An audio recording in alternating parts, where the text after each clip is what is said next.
faci launch control. Launch control? Ții frânatul dată la maxim? Da. Pedală de accelerație? Da. Mamă!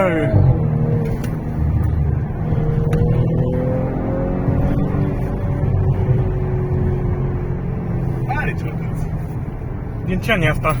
2017. Este A7? Nu, e S5 Sportback. Motor de 3 litri benzină V6. Mișto. TFSI. Nu i-am făcut softul. I-am schimbat doar intercoolerul, admisia de aer și evacuarea este Bilte Catback. Da. Nu are sunet. Super mișto. Mersi, mersi. O am din 2021, cred că. Mă bucur să cunosc alți pasionați de mașini. Este, dar mi-am dat seama târziu că mașina pentru orașul ăsta nu se merită să ții ceva sport. Mai mult ceva pentru confort ar trebui. Pentru că mai mult de 30 la oră nu ai să prinzi. Și ai văzut cum sunt străzile la noi în Constanța. Da. Destul de vază. Da. Dacă i-aș fi făcut, eu inițial aveam planul să-i fac un stage 2, să-i scot și cum îi zice, limitarea asta pe noxe și să-i scot flăcări.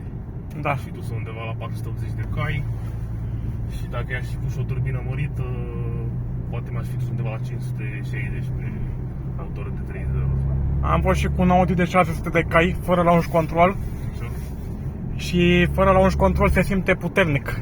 Da, un SO probabil, nu? Ceva. Nu, e RSQ8, parcă, da. RSQ8, dar e grea, RSQ8 e destul de greu.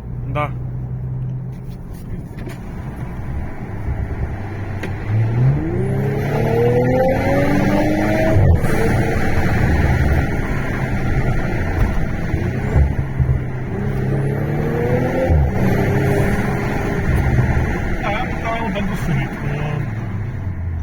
Nu prea ai unde să-i dai aici în Constanța.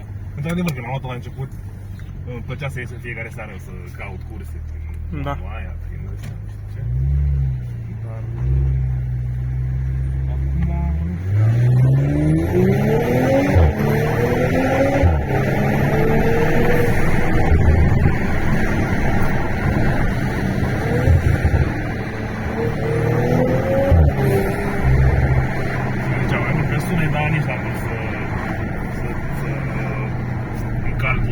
să nu lua noxe sau să-i scot catalizatorul. Da. Nu, asta este mașina. Dacă vrei să vezi capotă... Poți să o pun pe YouTube? Poți să te arăt înspre tine? Nu, pe mine nu. Nu am nici Facebook, nici Instagram și... ok. Mai loc propunere. Ok. Mașina... Am prins într-o șopă, am putut? Dacă vrei să ieși să vezi... Mai mult mă interesează partea de interior. De interior, de interior. Da.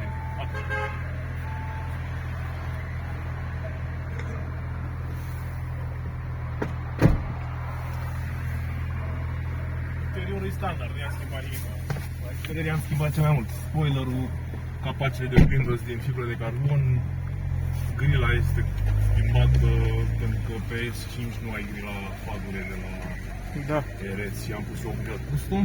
Apropo, ești primul care m-a luat la o plimbare cu mașina așa frumoasă. De fapt nu chiar primul, dar primul de pe anul ăsta chiar. Da. Să dea Dumnezeu să reușești la rândul tău să-ți permiți să ai încă o mașină. Pentru că și eu la vârsta ta îmi treceam capul după mașini pentru că mi se păreau ceva super wow. Acum, exact. Mașina este doar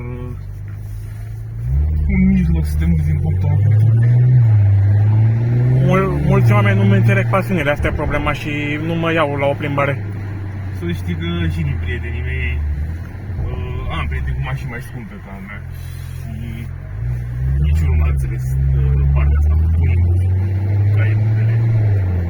Tot ce este, mă faci, ce faci, mă, ești nebun la cap.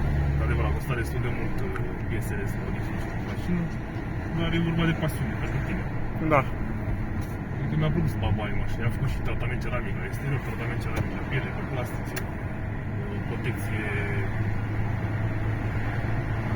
pe parbriz și pe geamuri pentru se scurge apa mai ușor să nu se ducă în murdăria. Adică e nespălabil de săptămână, adică mașina așa și plouat și nu e foarte important. Da. Cam asta este, eu o să mă opresc că am întâlnire aici, vreau să mă văd cineva, dar A, știu Mercedes-ul ăsta. da, este unul din prietenii mei. Cât Skype are ăsta Mercedes-ul? N-are, mulți are doar 250. A, dar arată super, am fost cu 450 de cai. Da. Să-ți dea domnul să mergi și cu un Lambo, un Aventador, un ceva. Aș vrea, dar e imposibil. De ce e imposibil? E greu, dar nu cunosc pe nimeni cu Lamborghini. Poate tot așa, găsești pe cineva și are timp să facă o plimbare cu tine și să ducă, de ce nu? Nu spune Da. niciodată. Poate dai chiar de Dorian Popa, că el mai vine prin Constanța. A, Nu? poate, da. Mi-a Aha. făcut plăcere să ne întâlnim Trăiești. și asta a fost plimbarea.